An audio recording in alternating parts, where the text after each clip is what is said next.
start by telling me how you came to be involved? Yes. It was actually at the BPI Awards that we went to collect an award, and Geldof was a few tables away and came over and said, how about doing this thing? And he said, we're going to have this and this and this and this. And we said, oh yeah, I'm sure, you know, thinking that it was an almost impossible thing to get together, but we said, yeah, we'd be interested. And then a bit later on he rang up and said, look, Brian, I have to have a commitment, you know. And so we sort of talked about it a bit more, and it seemed like we were all very keen to do it, you know. Is that because you support the cause and want to do your bit, or because it's such a unique rock event that you can't afford to miss out in a way? Good question. Good question. Actually. To answer that, honestly, it's a bit of both, actually, because I think it is a very good cause, and initially I think we would have liked to have taken part in the Band Aid single, but I think we were in separate parts of the globe. And so the second bash at it was this thing, and also the fact that some of the biggest and best-known groups around the world are taking part. Why not us? So I think it makes me personally proud to sort of be part of it, actually. Is it difficult to choose numbers for a 20-minute set? Do you find that you have to stick to your best-known numbers? Yes, we've just been talking about that. It is pretty hard to make the choice.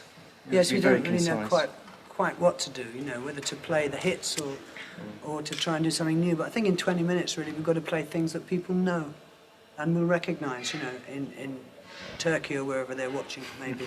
Hopefully. So we're still squabbling over that fact. That's what he's trying to say, yeah. You're known for the spectacle of your live performances, for the backdrops and the expansive lighting rigs. Is it going to be difficult to cope with the sort of sparsity of Wembley? Well, it all comes down to if you can play or not, really, which is nice, really, in a way, because I think there's probably an element of people who think that groups like us can't do it without the extravagant backdrop, but we'll see, you know. We're perfectly happy, you know. I think it's going to be a good chance to just play some honest-to-goodness music, you know. After 13 years, do you still get excited about this sort of live performance? This one especially, This is great, yeah. Yes. We still like to play and fool around. What about the number that you two are going to be performing towards the end, towards the finale? What's the story behind that? Well, actually, it seems that it looks as if we actually wrote it for this occasion, but we didn't, actually. It was done a long time before that. It seems to fit the bill, actually, so I think they opted out and said, well, why don't the two of us... Because, I mean, during a Queen show, it's just the two of us that actually play, and Roger and John actually go and have a drink or something. But so we weren't really going to do that one, but it seems to be very sort of a part of the show. It's very meaningful, and so we're going to do it.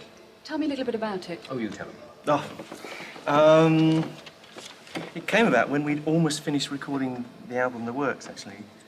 And we'd been throwing stuff off because there wasn't room for it, and in the end we threw off so much that we said, there's a little hole here, it just needs something. And actually Mac, who was producing us, said, well, why don't you do something really simple, you know, just write a song.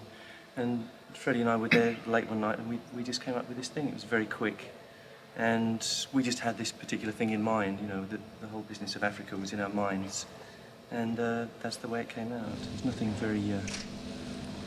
The lyrics of the song say it all, really, so I think basically rather than sort of go into great depth about what it's all about, I think if you just hear the song or read the lyrics, I think you'll get the idea of it. We've got to wait and see. It's a lovely tune, lovely tune. You can always buy the album.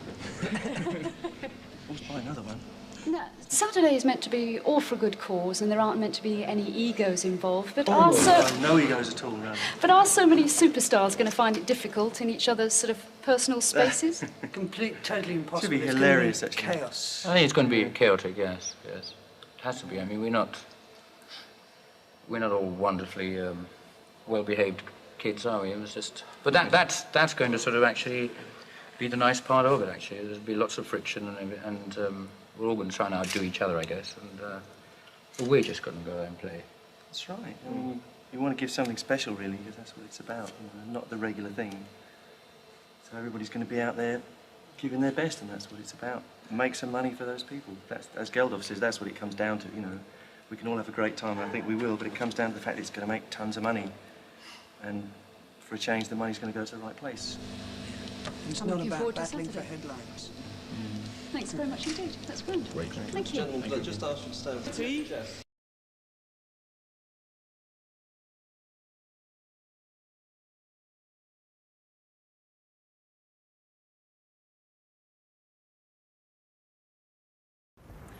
over the country this week, in vacant recording studios and empty theatres, some of the world's rock superstars have been getting their act together for Saturday's Bonanza.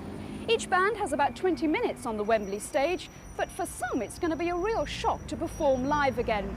It really is a gathering of the rock world elite, and already rehearsing in here are some of rock and roll's royalty.